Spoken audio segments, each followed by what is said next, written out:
So I told you guys I wasn't going to update again until after the wrap, but I lied.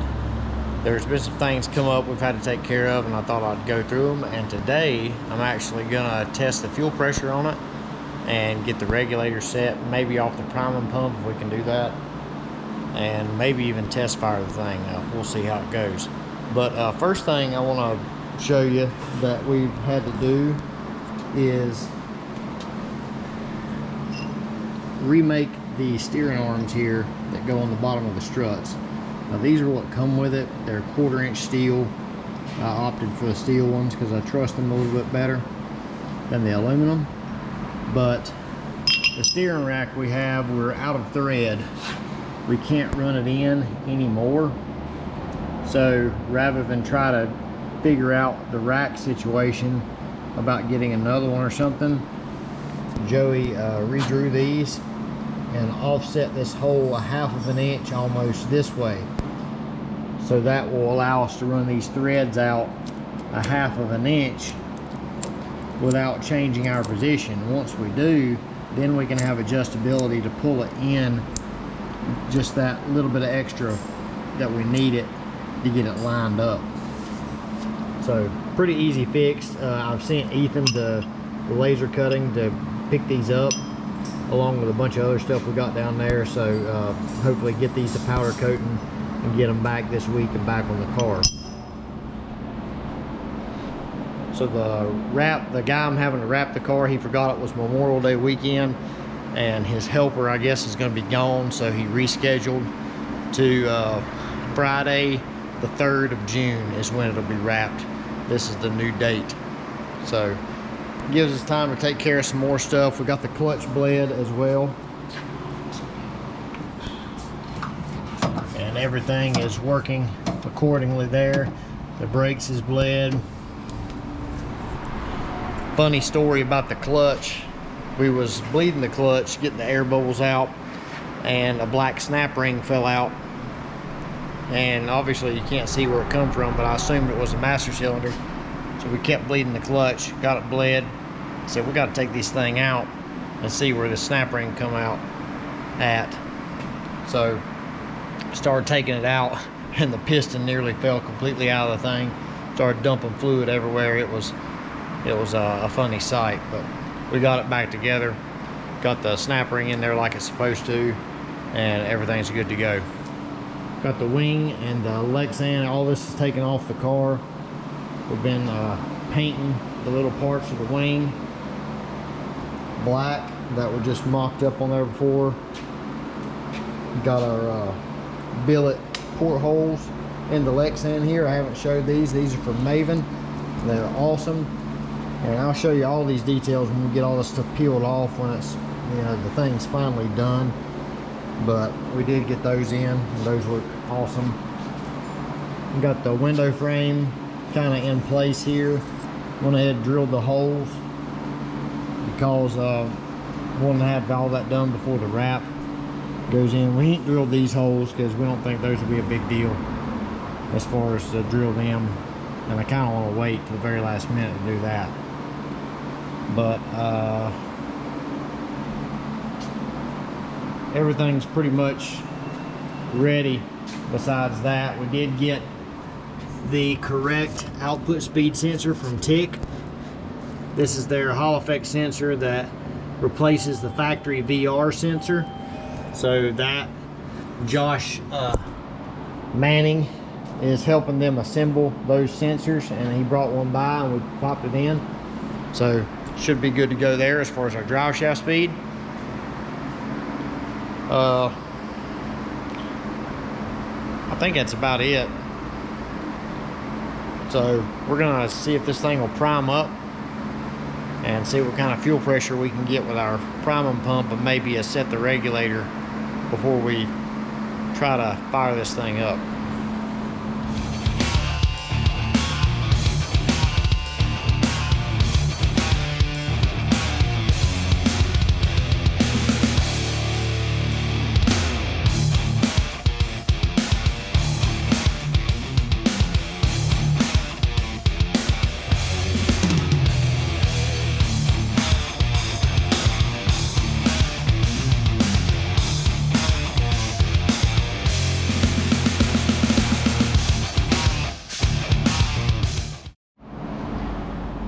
so we'll give the ECU power. Get everything started up. Got Cody out there. I'm gonna have him watch for leaks. I'm gonna bump this priming pump, see what we got.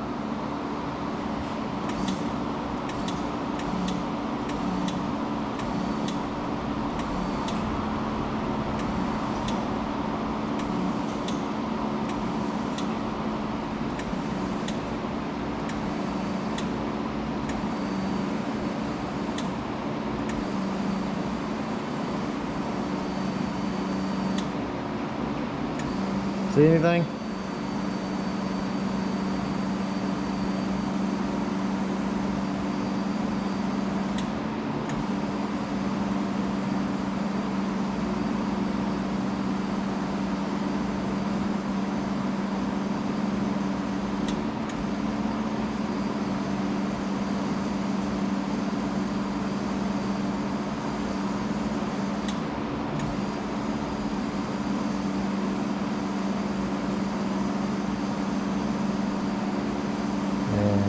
Built no pressure yet.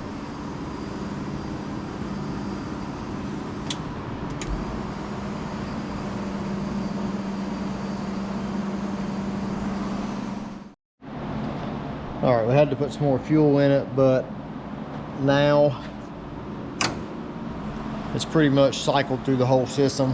Had to tighten up the regulator to get some more pressure because we had it all the way loose at first, so it would just push it through. And it wasn't making but maybe 10 pounds of oil pressure, or fuel pressure, not oil pressure. No oil pressure yet.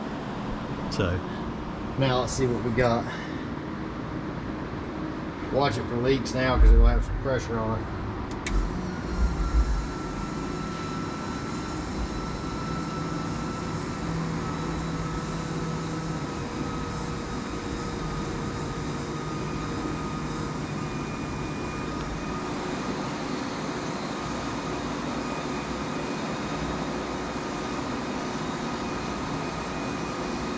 They were turning. All right, tighten up the regulator. Like what, turn or so at a time? Yeah, you can do it a full turn, maybe a couple turns. All right.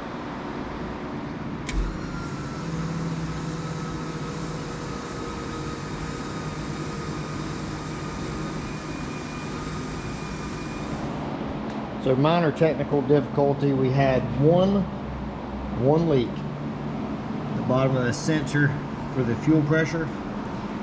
And that was also our little technical setback. We didn't think we could get any pressure, tripping over everything with the prime pump, but after calibrating the ECU for the correct sensor type, it was set up for a PS150 and we've got a PS300 in it. So after changing that with our little priming pump, we have about 75 pounds of fuel pressure now, which that's about all that little priming pump wants to do. So we're going to leave it at that.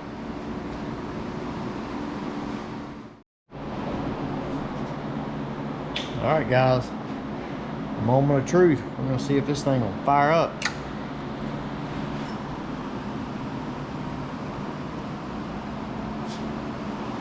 Let's watch the belts and everything up there and make sure we're good to go.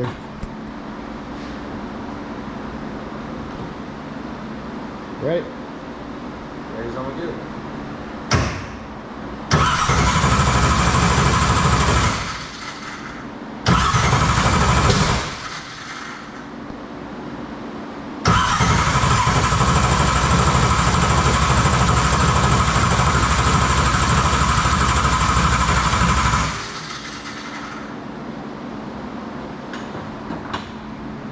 Well,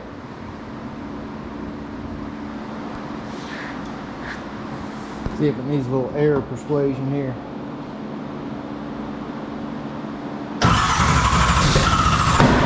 Woo!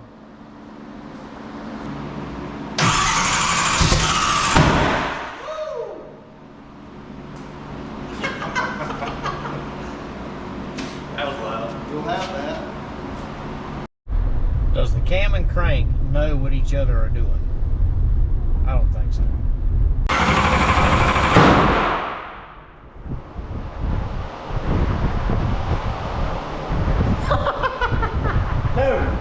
No.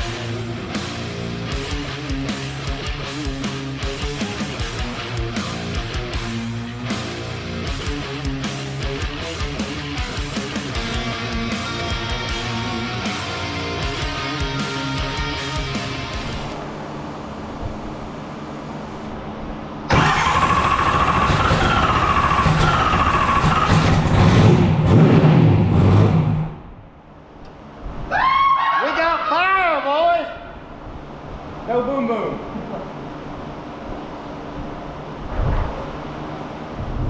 Well, what a very eventful couple of days.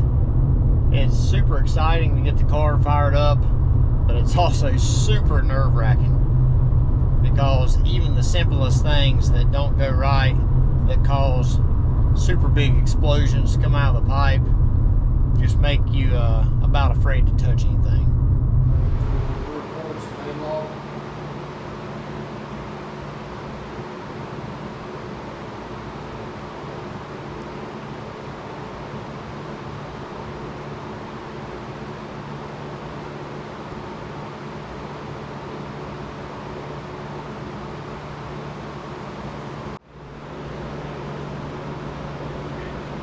Okay.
See when you tighten the clamp on the bottom of the turbo in.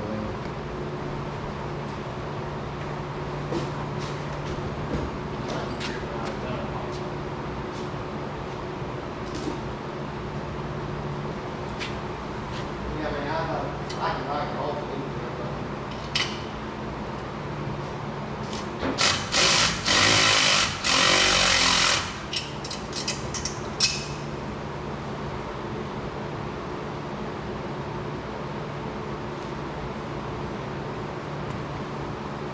I mean, I guess I had none because I hadn't adjusted it at all, but I adjusted it out a little bit. I mean, I can give it a little bit more. But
Yeah, just so the idle will come down just a hair.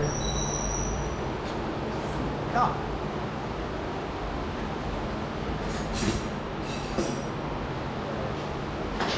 Yeah, we're just, I'm telling.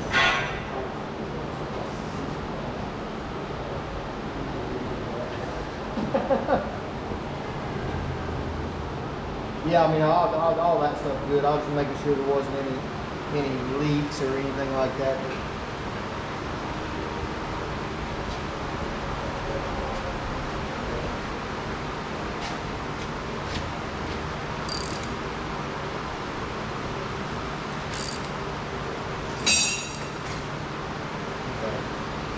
I did about a turn around. E-band just needs to be tightened up.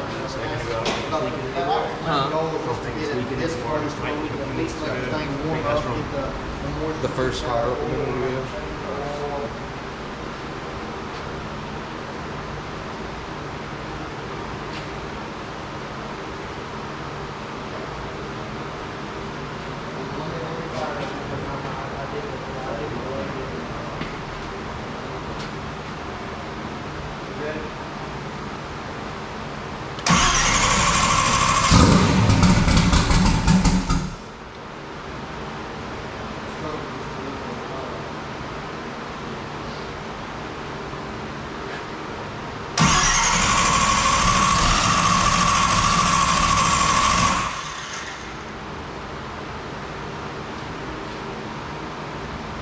So I like the trusting blade or just pop it?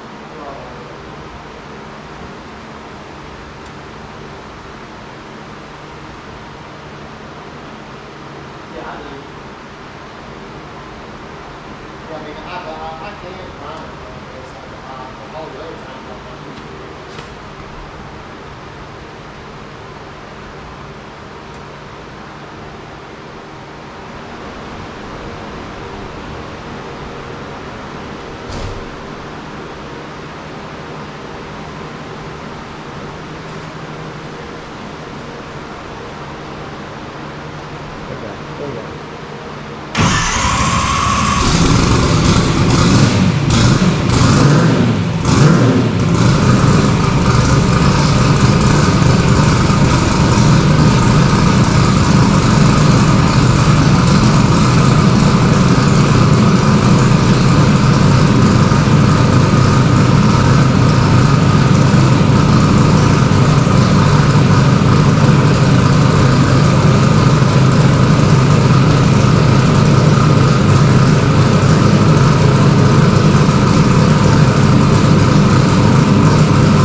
So that, my friends, is why I choose Fuel Tech.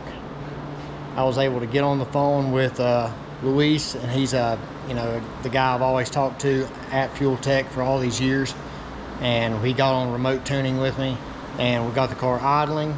Sounds super wicked now, so everything's worked out. We can actually drive the car around if we wanted to, around the shop, whatever we need to do, and we can run it, check everything. Fuel pressure's good, idle tuning is good, so it's ready for the dyno now. So I guess now we can get the car wrapped now that it's running. I told you I wasn't going to get it running, but now it's running, and I'm happy. I'm excited that everything's figured out now. So shout out to Fuel Tech. You guys are awesome.